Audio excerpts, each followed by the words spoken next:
है। भौतिकी का किसके किसके साथ संबंध है? तो भौतिकी का हम देखे थे समाज से संबंध है, भौतिकी का खगोल शास्त्र से संबंध है, भौतिकी का गणित से संबंध है, भौतिकी का रसायन शास्त्र से संबंध है, भौतिकी का प्राणी विज्ञान यानी कि जीव विज्ञान से भी संबंध देखे थे ना। अब आते हैं हम लोग भौतिक राशि। ये भौतिक राशि क्या है? Physical quantity. भौतिक राशि क्या है? अच्छा चलो जाओ, आप मान लो कि गए, आप किसी का दुकान है, आप बोले ये जाके चीनी दीजिए, क्या बोलिएगा? वो तुरंत पूछेगा क्या? कितना? तुरंत पूछेगा कितना? क्या पूछेगा? आप बोलिए 5। अब पूछेगा कि क्या 5? कितना जो पूछ रहा है वो मात्रा पूछ रहा है। क्या पूछ रहा है? आप बोलिए 5। बोलेगा क्या 5? 5 ग्राम, 5 केजी, 5 क्विंटल, 5 टन, कितना? आगवा जोड़ना पड़ेगा ना। अब यहां पे वो पूछेगा पक्का 5 ग्राम, 5 केजी, 5 क्विंटल, और क्विंटल तो दुकानों में नहीं होगा इतना, 5 टन। तो आपको कुछ ना कुछ बताना पड़ेगा। अगर आप खाली करिएगा 5 5 5 तो बताइए भी नहीं करेगा, दे भी नहीं करेगा वो। बुझा रहा है? चलिए आप जाइए, मान लीजिए कि किसी और दुकान पे बोलिए कि घी दीजिए, क्या दीजिए? चाहे चलो आप कहीं जा रहे हैं, रास्ते में कोई मिला, बोला कि चलो, आप बोलिएगा कि चलो हम आ रहे हैं, तो पूछेगा कितना देर में आइएगा, तो आप बोलिए 9। तो पता चल रहा है कि 9 का बोल रहा है वो, कि 9 मिनट में आएगा, कि 9 सेकंड में आएगा, कि 9 घंटा में आएगा, कि 9 दिन में आएगा, 9 महीने में आएगा, कि 9 साल में आएगा, कि 9 प्रकाश वर्ष में आएगा, कितना दिन में आएगा, कुछ पता नहीं है। अभी हम लिए थे एग्जांपल चीनी का। चीनी में क्या पूछेगा वो? मात्रा। क्या पूछेगा? यानी कि उसमें द्रव्यमान पूछ रहा है ना उसका। मात्रा का मतलब क्या हुआ? द्रव्यमान। अभी जो हम बोले कि समय पूछ रहा था कितना टाइम में आइएगा, समय पूछ रहा था कितने टाइम में आइएगा, तो समय पूछ रहा है ना वो, तो हमको समय को बताना होगा या तो सेकंड में, नहीं तो मिनट में, नहीं तो घंटा में। यही सब बताते हैं ना हम लोग। दिन में बताते हैं, इसके बाद महीना में बताते हैं, सप्ताह में बताते हैं। द्रव्यमान को आप किस में बताइएगा? तो ग्राम में, नहीं तो किलोग्राम में, नहीं तो क्विंटल में, यही सब बताइएगा। इसके अलावा लेकिन कुछ कुछ ऐसा भी राशि है जिसमें मात्रक का जरूरत नहीं पड़ता है। जैसे गिनती गिनिए, 1 2 3 4 5 6। कोई बोलता है 1 केजी, 2 केजी, 3 केजी। गिनती गिनने में मात्रा का जरूरत पड़ता है? पहाड़ा पढ़ने में मात्रा का जरूरत पड़ता है? लेकिन आप सामान खरीदने जाइए, कुछ हो, आप बोलिए ना पंखा दीजिए, पूछेगा कितना? 2 गो। पढ़ा ना? लेकिन गिनती गिनने में नहीं पड़ता है। तो जिस राशि में परिमाण भी हो, हाँ अब आप देखो बताते हैं। अब गए जाइए दुकान पे, बोले मात्रक पूछा था ना, कितना कितना ग्राम केजी पूछा था ना, हम जाता नहीं, जाके बोलेंगे ए केजी चीनी दीजिए, ए क्विंटल चीनी दीजिए। वो कहेगा कौ, पूछेगा ना कि दे देगा उठा के। केजी मतलब का बोलेंगे हम जाके कि ए केजी चीनी दीजिए, का केजी, कौ KG, 1 KG, 2 KG, 3 KG, 5 KG. पूछेगा कि नहीं पूछेगा? आप बोलिए मिनट हो गया है, मिनट का मिनट हो गया, कौ मिनट हो गया है, कौ मिनट हो गया है, पता चल रहा है? नहीं चल रहा है। तो देखो, जिस राशि में परिमाण भी हो और मात्रक भी हो। अब बोलोगे कि परिमाण क्या है और मात्रक क्या है? हम चीनी खरीदने गए, अब बोले 5 केजी। क्या बोले? तो ये 5 है परिमाण, और केजी क्या है? मात्रक। केजी क्या है? तो इसी को कहा जाता है भौतिक राशि। जिस राशि में परिमाण और मात्रक दोनों होता है उसे भौतिक राशि कहा जाता है। परिमाण और मात्रक, जैसे कोई बोला कि बिजली बिल मेरा आया है, कितना यूनिट उठा है, तो पूछा ना कितना यूनिट, तो आप बोलिए 200 यूनिट। कितना बोले? 200 यूनिट। तो अब देखिए ये 200 क्या हो गया इसका, और यूनिट क्या हो गया इसका? वो कोई कार चला रहा था, बहुत तेज चला रहा था, तो कोई पूछेगा कि किस स्पीड से था जी? तो 60 किलोमीटर प्रति घंटा। तो 60 क्या हो गया इसमें, और किलोमीटर प्रति घंटा क्या हो गया? चाल पूछेगा ना कोई पूछेगा ना। तो इसी को कहा जाता है भौतिक राशि। वैसी राशि जिसमें परिमाण और दिशा काट के मात्रक बना लो, वहां पे नोट्स निकालो। वैसी राशि जिसमें परिमाण और मात्रक दोनों होता है उसे भौतिक राशि कहा जाता है। अर्थात जिसे मापा जा सकता है उसे भौतिक राशि कहते हैं। जिसे मापा जा सकता है उसे क्या कहते हैं? भौतिक राशि कहते हैं। जिसे मापा जा सकता है, जैसे कोई पूछेगा कि आपका लंबाई क्या है, तो आप बोलिए मान लीजिए 9 फुट, बोलिएगा ना। मान लीजिए कि हम बोलेंगे 6 फुट, ठीक। तो 6, यहां पर जो फीट बोले हम, तो ये हो गया परिमाण और ये क्या हो गया? मात्रक। क्या हो गया? परिमाण और ये क्या हो गया? मात्रक।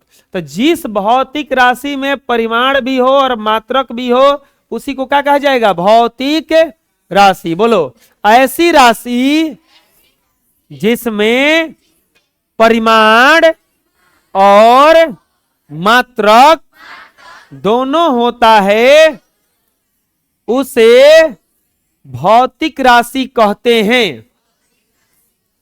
अर्थात जिसे मापा जा सकता है उसे भौतिक राशि कहते हैं। भौतिक राशि का बहुत आसान डिफिनेशन है, जौना के मापा जा सके भौतिक राशि है। जिसे मापा जा सके भौतिक राशि है। जिसे मापा जा सके, बताओ खेत को नापा जा सकता है कि नहीं नापा जा सकता है? भौतिक राशि है। अब कितना खाना खाए तौला जा सकता है, मापा जा सकता है कि नहीं जा सकता है? तो ये जो है भौतिक राशि है। जिसे लंबाई हो गया, द्रव्यमान हो गया, समय हो गया, चाल हो गया, वेग हो गया, बल हो गया, कार्य हो गया, ऊर्जा हो गया, शक्ति हो गया इत्यादि। इस सब को क्या किया जा सकता है? मापा जा सकता है। दुनिया का किसी भी चीज को अगर मापा जा सके तो कौन सा राशि है? The quantity having magnitude and unit both called physical quantity. In other words, a quantity which can be measured is called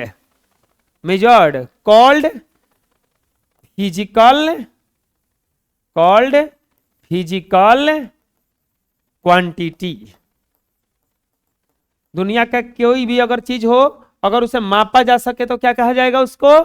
physical quantity. यानी कि भौतिक क्या क्या है? लंबाई, द्रव्यमान, समय, चाल, वेग, बल, कार्य, ऊर्जा, शक्ति, सब कुछ ही क्या है? भौतिक राशि है। क्या है? बताओ, जिसे मापा जा सके उसे क्या कहा जाएगा? यानी कि जिसमें परिमाण और मात्रक दोनों हो उसे भौतिक राशि। अब बताओ 5 भौतिक राशि है? नहीं। क्यों? तो क्या 5? इसमें खाली परिमाण है। भौतिक राशि रहेगा कब? जब इसमें मात्रक भी लिख देंगे। अब बोलिएगा केजी खाली लिखाएगा तब ना। 5 किलोमीटर लिख दो, लंबाई हो गया। 5 यूनिट लिख दो, 5 सेकंड लिख दो, समय हो गया। अरे हो गया ना। 5 न्यूटन लिख दो, बल हो गया। 5 न्यूटन लिख दो, बल हो गया। 5 जूल लिख दो, ऊर्जा हो गया। तो आप इसमें परिमाण भी दे दो, भौतिक राशि मात्रक भी दे दो, तो क्या बन जाएगा वो? भौतिक राशि। बोलो, the quantity having magnitude and unit both called physical quantity. In other words, a quantity which can be measured called physical quantity. समझ में आ जाएगा। जिसे मापा जा सकता है यानी कि जिसमें परिमाण और दिशा दोनों हो, उसे क्या कहा जाएगा? भौतिक राशि। इस नोट्स में सुधार लो थोड़ा सा, ये भी यहाँ पे कॉल्ड के बाद में छूटा हुआ है, फिजिकल क्वांटिटी।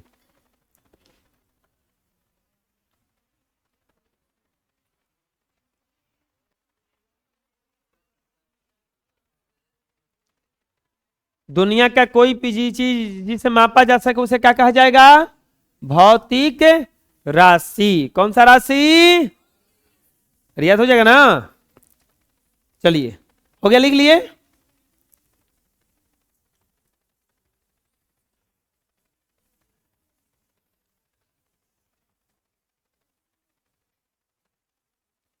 आगे बढ़ते हैं। अब आता है भौतिक राशि के प्रकार। भौतिक राशि के प्रकार। तो भौतिक राशि 3 प्रकार का होता है। कितने प्रकार का? कितने प्रकार का? एक होता है मूल राशि, बोलो मूल राशि, या इसी को कहा जाता है आधारी राशि। कौन सा राशि बच्चों? आधारी राशि। भौतिक राशि कितने प्रकार का होता है? कितने प्रकार का? मूल राशि या आधारी राशि। मूल राशि या दूसरा होता है व्युत्पन्न राशि। व्युत्पन्न राशि है, नोट्स बंद कर लो अब। व्युत्पन्न राशि। बोलोगे तीसरा कौन होता है? सहायक राशि। कौन सा राशि? सहायक राशि। भौतिक राशि कितने प्रकार का होता है? 3 प्रकार का। कितने प्रकार का? कितने प्रकार का? कितने प्रकार का? बंद कर लो नहीं तो वापस छीन लेंगे। बोले हैं ना कि नोट्स हम बोले उलटने के लिए, तभी उलटो, बाकी बंद करके रखो, नहीं तो वापस छीन लेंगे, फिर तुमको जीरोक्स कराना पड़ेगा, 2-4 रुपये लग जाएगा उसमें, अभी फ्री में मिल रहा है। अरे हम ही है जो नोट्स फ्री में देते हैं, कोई नहीं देता है। टेस्ट का हम ही खाली 10 रुपये लेते हैं, बाकी लोग 20 रुपया लेता है। यहाँ पे 20 रुपया, पता नहीं किस चीज का पैसा लगता है, 20 रुपया है। हमको कहता है कि अब पैसा ज्यादा लेते हैं महीना में पैसा ज्यादा लेते हैं हम, ठीक है। अब 5 को टेस्ट का जो 50 रुपया ले रहा है 20 बेसी, उन नहीं खेलो कौत नोट्स के, एक नोट्स के 2-2 रुपए के हिसाब से ले लेता है, उन्हीं के लोग। तुम लास्ट तक देखना हाथना नोट्स हो जाएगा तुम्हारा, बटोरते बटोरते इतना हो जाएगा। हम सही बता रहे हैं, इतना नोट्स देंगे। देखो इतना नोट्स होगा, हाथना कापी होगा।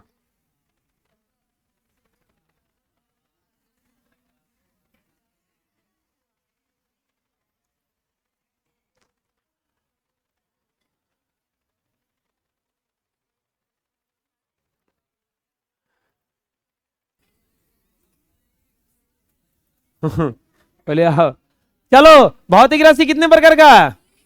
कितने प्रकार का? ये देखो हम काहे किए हैं जानते हो? अटेंडेंस काहे सोच रहे हैं हम लेने के लिए? जाओ, अटेंडेंस काहे सोच रहे हैं लेने के लिए? ये हम विश्लेषण करना चाहते हैं कि बच्चा रोज कौन पढ़ने आता है, ठीक है। पढ़ने जब रोज आता है तो उसका परफॉर्मेंस कैसा है? क्या अब रोज रोज पढ़ने आने से उसका कोई अंतर पड़ा है कि नहीं पड़ा है? समझ में आ रहा है ना? वो अंतर पड़ा है कि नहीं पड़ा है? उसका न पढ़ने वाले का परफॉर्मेंस कैसा है, पढ़ने वाले का परफॉर्मेंस कैसा है, दोनों में अंतर क्या आ रहा है, तो ये सब पता चल जाएगा। थोड़ा सा हम बहुत दूर का सोच रहे हैं कि उसको क्या किया जाए सही से। आखिर पढ़ने काहे नहीं आ रहा है, ठीक है। मतलब कोई छोड़ देता है क्लास 2-4 दिन 5 दिन काहे छोड़ रहा है, ये तो पता चले उसको क्या है। हो सकता है हमारे तरफ से कोई दिक्कत हो, चाहे उसकी तरफ से कोई दिक्कत हो, फैमिली प्रॉब्लम है, घर में काम है, ऐसा कोई चीज दिक्कत है कि एक दिन पढ़ाई छूट जा रहा है। तो ये देखा जाएगा तो थोड़ा सा सुधार उसको हो जाएगा, उसका सुधार किया जाएगा, इससे पढ़ाई सुधर जाएगा बेचारा का, ठीक है। आप लोग जन्म करते हैं कि आगे हमको स्कूल खोलना है, तो स्कूल खोलना है तो उसमें भी हमारा देखना है कि उसमें भी बच्चा काहे नहीं आ रहा है। ये सब काम ऐसे स्कूल का है, लेकिन कर हम ही रहे हैं। चलो देखो भौतिक राशि कितने प्रकार का हुआ हो? कौन कौन? मूल राशि, व्युत्पन्न राशि, सहायक राशि। मूल राशि, व्युत्पन्न राशि, सहायक राशि। बोलो मूल राशि, व्युत्पन्न राशि, सहायक राशि। भौतिक राशि कितने प्रकार का? भौतिक राशि किसे कहते हैं? जिसमें परिमाण और दिशा जिसमें परिमाण और दिशा, परिमाण और दिशा, परिमाण और दिशा कौगो होता है, कौगो, कौगो। भौतिक राशि कितने प्रकार का? मूल राशि आया, व्युत्पन्न राशि और व्युत्पन्न राशि और मूल राशि किसे कहते हैं? मूल राशि किसे कहते हैं? कोई कोई ऐसा राशि होता है जो किसी पर निर्भर नहीं करता है। मान लीजिए कि आप अभी पूरी तरह से किस पर निर्भर हैं? पेरेंट्स पे, माता पिता पर।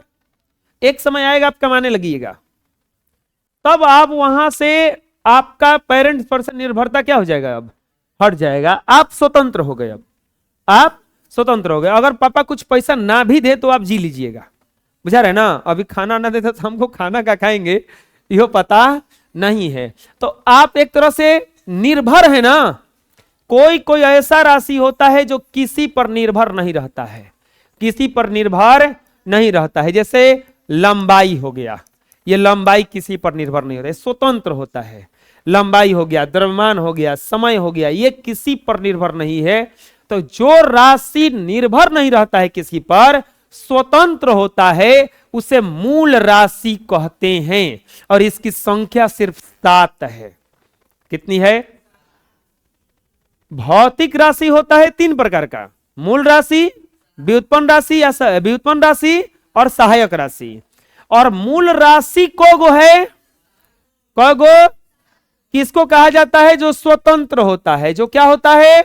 स्वतंत्र होता है, जो किसी पर निर्भर नहीं होता है। वैसी राशि जो किसी पर निर्भर नहीं होता है। देखो, वैसी राशि जो अन्य राशियों पर निर्भर नहीं होता है उसे मूल राशि या आधारी राशि कहते हैं। वैसी राशि जो किसी पर निर्भर नहीं रहता है। देखो, ये सब लोग इधर जा रहे हैं, एगो है नहीं जा रहा है ना, तो निर्भर है अपने आप पर। क्या है वो? निर्भर है। यानी कि जो राशि किसी पर निर्भर नहीं करता है उसे कौन सा राशि कहेंगे? मूल राशि या आधारी राशि। बोलो, वैसी राशि जो अन्य राशियों पर निर्भर नहीं होते हैं उसे मूल राशि या आधारी राशि कहते हैं। जैसे लंबाई, द्रव्यमान, समय, ताप, ये सब कौन सा राशि है? मूल राशि है। कौन सा राशि है? जो किसी पर निर्भर नहीं करेगा। कौन सा राशि? जो किसी पर निर्भर नहीं करेगा। कौन सा राशि? जो किसी पर निर्भर नहीं करेगा। कौन सा राशि? मूल राशि। कौन सा राशि? राशि कितने प्रकार का? राशि कितने प्रकार का? एगो राशि सीरियल में भी आती है, राशि बेन। राशि बेन नाम है उसका, सीरियल में आती है ना। कौन सा सीरियल में आती है जी? गोपी बहू? नहीं नहीं, गोपी भी नहीं, गोपी उसमें होती है। हाँ, साथ निभाना वाला में कुछ है। हाँ, उसमें राशि बेन आती है। ये दोनों का इतना बकलोलई हम देखे कभी। एगो गोपी है या एगो राशि बेन है, तो दोनों का बकलोलई दिखाता है खाली। वो देखे गोपी पढ़ने गई थी, पढ़ने गई थी ना, उतना बड़े को गई, अब पढ़ने गई है कितनी महाती में, क ख ग नहीं लिखने आ रहा है उसको।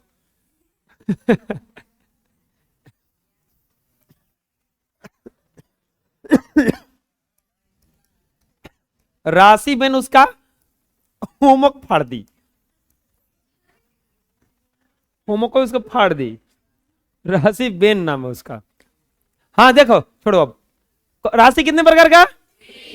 और मूल राशि कितने प्रकार का? 7। मूल राशि कितने प्रकार का? मूल राशि कितने प्रकार का? देखो कौन कौन है। लंबाई, द्रव्यमान, एकदम एक कॉन्टेस्ट याद कर लो। समय, लंबाई, द्रव्यमान, समय, विद्युत धारा, ज्योति तीव्रता, ज्योति तीव्रता कब हो गया जी? 1 2 3 4 5। छुआ में तापमान, और पदार्थों की संहति या द्रव्यमान, पदार्थों की संहति या द्रव्यमान। बताओ मूल राशि की संख्या कितनी है? क गो? खाली 7 गो है। क गो है? स्वतंत्र राशि खाली 7 गो है। कौन कौन सा? लंबाई, बोलो लंबाई, द्रव्यमान, समय, विद्युत धारा, ज्योति तीव्रता, तापमान, पदार्थों की संहति या द्रव्यमान। ये रसायन के क्षेत्र में होता है। कहां होता है? रसायन विज्ञान के क्षेत्र में। किसके विज्ञान के क्षेत्र में? राशि कितने संख्या? राशि की कितनी संख्या? 3 गो। मूल राशि, व्युत्पन्न राशि और मूल राशि, व्युत्पन्न राशि और अमूल राशि। क गो? क गो? मूल राशि किसे कहा जाता है? जो किसी पर निर्भर, जो किसी पर निर्भर, उसे क्या कहा जाता है? क्या कहा जाता है? क्या कहा जाता है? देख लो, वही ना है। लंबाई, द्रव्यमान, समय, ताप, ज्योति तीव्रता, विद्युत धारा और रसायन के क्षेत्र में पदार्थों का। याद हो जाएगा। राशि किसे कहते हैं? जिसमें परिमाण और मात्रक दोनों होता है। जिसमें परिमाण और मात्रक, परिमाण और मात्रक, परिमाण और मात्रक। अब आता है व्युत्पन्न राशि। व्युत्पन्न राशि किसे कहते हैं प्यारे बच्चों? जो राशि मूल राशियों से बने होते हैं, जो राशि मूल राशियों से बने होते हैं उसे व्युत्पन्न राशि कहते हैं। जैसे चलो एकदम आसान भाषा में लेते हैं। किसी को याद है घनाभ का आयतन? घनाभ का आयतन बताओ। लंबाई गुना चौड़ाई गुना घनाभ का आयतन है। आयतन जो बना है देखो कौची से बना? लंबाई, चौड़ाई, ऊंचाई। लंबाई, चौड़ाई और बाबुआ हई मान लीजिए कि घर का आयतन निकालना हो तो हई हो गया लंबाई, हई कौची हो गया? तो चौड़ाइयों में लंबाई ना नापेंगे तो लंबाई हो गया यहू में कौची हो गया? ऊंचाइयों में तो लंबाई ना नापेंगे तो यह कौची हो गया? बताइए। हई 3 गो लंबाई से मिलकर आयतन बना है कि नहीं बना है? 3 गो लंबाई से मिलकर आयतन बना है। तो ये करा के कहा जाएगा ये केकरा से बना है? मूल राशि से बना है। लंबाई लंबाई लंबाई मूल्य राशि ना है। लंबाई लंबाई लंबाई मूल्य राशि ना है। घनत्व ले लो। घनत्व, घनत्व का सूत्र होता है द्रव्यमान, बटा में होता है आयतन। ये लिखवा चुके हैं केमिस्ट्री में। द्रव्यमान बटा में बाबुआ द्रव्यमान कौन राशि है? मूल राशि है। देख लो मूल राशि ना द्रव्यमान है। आयतनवा देखो जा कौची से बनल बा? लंबाई से, लंबाई से, लंबाई से। तो नीचे मूल राशि से बनल बा। मूल राशि से बनल बा तब ना घनत्व बनल। हई देखो कोई से नहीं बनल, लेकिन हई मूल राशि से बनल बा। केकरा से मूल बनल बा? तो एकरा के कहल जाई व्युत्पन्न राशि। कौन सा राशि? मूल राशि से मिलकर जो बनता है उसे व्युत्पन्न राशि कहा जाता है। वैसी राशि जो मूल राशियों से मिलकर बना होता है उसे क्या कहा जाता है? व्युत्पन्न राशि। क्या कहा जाता है? बोलो। वे राशियां जो मूल राशियों से प्राप्त किए जाते हैं उसे व्युत्पन्न राशि कहते हैं। जैसे चाल, वेग, विस्थापन, डॉट डॉट टीटीसी। बोलो। जो किसी पर निर्भर नहीं करेगा वो कौन सा राशि है? और जो मूल राशि से बनेगा वो कौन सा राशि है? मूल राशि से जो बनेगा कौन सा राशि है? जो मूल राशि से बनेगा कौन सा राशि है? कौन सा? समझ में आ जाएगा। तीसरा राशि का क्या नाम था? सहायक राशि। सहायक राशि बस 2 गो होता है, ठोस कोण और समतल कोण। ठोस कोण और समतल कोण को ही ठोस कोण और समतल कोण को ही सहायक राशि कहा जाता है। ठोस कोण और समतल कोण को सहायक राशि कहा जाता है। नोट्स में सुधारो। सहायक राशि कहा जाता है। ठोस कोण और समतल कोण को ही सहायक राशि कहा जाता है। सहायक राशि किसे कहा जाएगा? ठोस कोण और समतल कोण को। ठोस कोण और समतल कोण को, ठोस कोण और समतल कोण को कौन सा राशि कहा जाएगा? अरे बोलो, कोनो दिक्कत आए? ठीक है, जितना ही।